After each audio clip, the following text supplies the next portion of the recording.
Dolar Amerika Serikat atau US dollar adalah mata uang yang paling kuat dan paling banyak digunakan di dunia. US dollar digunakan sebagai alat pembayaran internasional dan menjadi mata uang cadangan utama bagi bank sentral di seluruh dunia. Penggunaan US dollar sebagai mata uang internasional memberikan dampak besar pada perekonomian dunia. US dollar menjadi alat pembayaran utama dalam perdagangan internasional dan merupakan basis untuk harga barang dan jasa. Selain itu, US dollar juga menjadi instrumen dalam perdagangan komoditas seperti minyak dan emas. US dollar yang stabil dan kuat dapat mengakibatkan nilai tukar mata uang negara-negara berkembang menjadi lemah, sehingga harga barang dan jasa dari negara-negara tersebut menjadi lebih mahal. Hal ini mempengaruhi daya saing negara tersebut di pasar internasional dan dapat menghambat pertumbuhan ekonomi. Selain itu, penggunaan US dollar juga memberikan keuntungan bagi Amerika Serikat, terutama dalam hal kebijakan moneter dan keuangan. US dollar memungkinkan Amerika Serikat untuk mencetak uang dan membiayai defisit anggaran dengan mudah. Sementara negara-negara lain harus mempertahankan stabilitas mata uang mereka untuk meminimalkan risiko inflasi. Penggunaan US dollar mulanya digunakan berbagai negara karena nilai mata uang yang dinilai stabil. Penggunaannya pun tidak terbatas oleh negara-negara yang memiliki hubungan dagang dengan Amerika Serikat.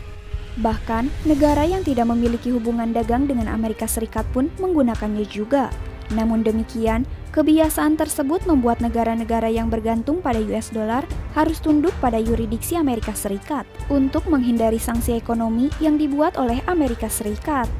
Seperti dilansir dari jurnal ilmiah yang ditulis oleh Aprilia Dwi Rasdianti dan Suyeno dengan judul Analisis SWOT Kebijakan Local Currency Settlement Indonesia-Cina. Dalam jurnal ilmiah tersebut, pemerintah Amerika Serikat pernah dengan kesewenangannya memutus sepihak perjanjian nuklir Iran pada 2015 dan 2018. Serta mengancam perusahaan asing yang melakukan hubungan bisnis dengan Iran. Setelah penerapan kebijakan tersebut, perusahaan energi asal Prancis Total akhirnya harus meninggalkan proyek ladang gas alamnya yang telah diatur dari pasca perjanjian nuklir dengan Iran pada tahun 2015. Pada saat ini, beberapa negara di Eropa, Cina, dan Korea Selatan sudah mulai mengurangi ketergantungannya terhadap US dollar.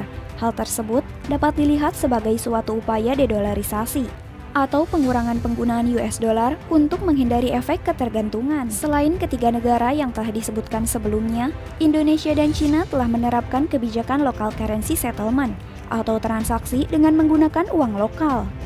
Hal tersebut didasarkan pada peraturan Bank Indonesia tentang penyelesaian transaksi bilateral menggunakan mata uang lokal yang kemudian disempurnakan dengan peraturan anggota Dewan Gubernur mendukung Bank kebijakan Indonesia tersebut, kedua negara telah menunjuk bank di kedua negara untuk bertindak sebagai fasiliator. Setelah upaya yang dilakukan oleh Indonesia dan Cina dengan LCS-nya, upaya lainnya juga mengurangi ketergantungan terhadap US dollar dapat dilihat melalui munculnya mata uang BRIC. Dilansir dari laman themoneycloud.com, BRIC merupakan singkatan dari Brazil, Rusia, India, Cina, dan Afrika Selatan.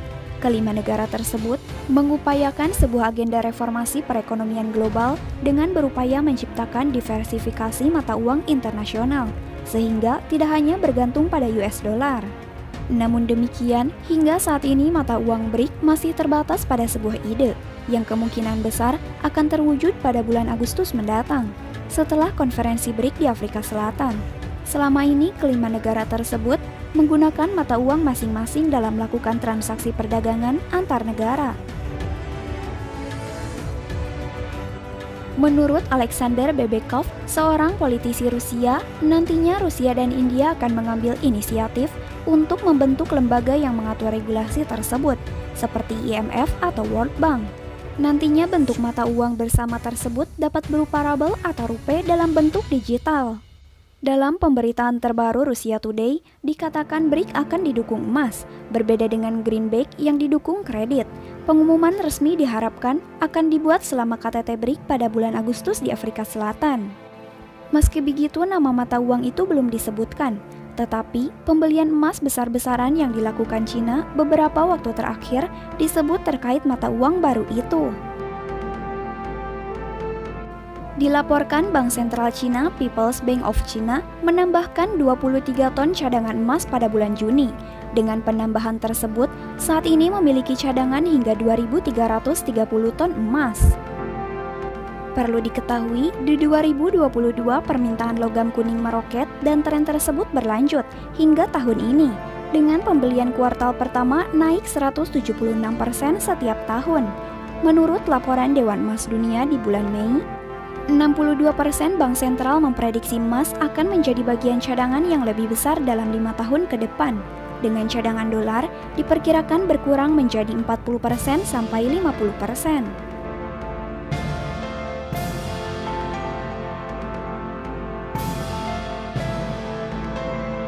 Sebelumnya, Menteri Keuangan Amerika Serikat Janet Yellen buka suara soal wacana dedolarisasi yang tengah digarap BRIC.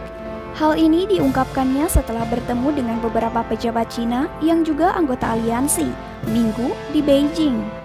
Menurut Yellen, masih sulit berpikir tentang dolar Amerika Serikat bisa digantikan mata uang yang lain, apalagi saat ini dolar mendominasi mata uang global. Semua data yang saya ketahui menunjukkan bahwa dolar sangat dominan, katanya dimuat dari Reuters, dikutip hari Senin. Hampir 90% digunakan dalam transaksi internasional, dan saya tidak berpikir bahwa ada alternatif lain yang dapat menggantikannya di masa mendatang, ujarnya lagi. Dedolarisasi BRIC muncul setelah perang Rusia dan Ukraina membuat sanksi Barat ke Moskow. Rusia diisolasi dari perdagangan global dan menyulitkannya melakukan dan menerima pembayaran akan aktivitas ekspor dan impor. I wonder if you could tell us whether we should read the statement today as a suggestion that the committee is prepared to pause interest rate increases in June. And I also wonder if the Fed staff has in any way revised their forecast for a mild recession from the March minutes. And if so, what a recession like what they're envisioning would look and feel like when it comes to, for example, the unemployment rate. So, taking your question, of course, today our decision was to raise the federal funds rate by 25 basis points. A decision on a pause was not made today. You will have noticed that in the statement from March, we had a sentence that said the committee anticipates that some additional policy firming may be appropriate. That sentence is not in the statement anymore. We took that out, and instead we're saying that in determining the extent to which additional policy firming may be appropriate to return inflation to 2% over time, the committee will take into account certain factors. So that's a meaningful change.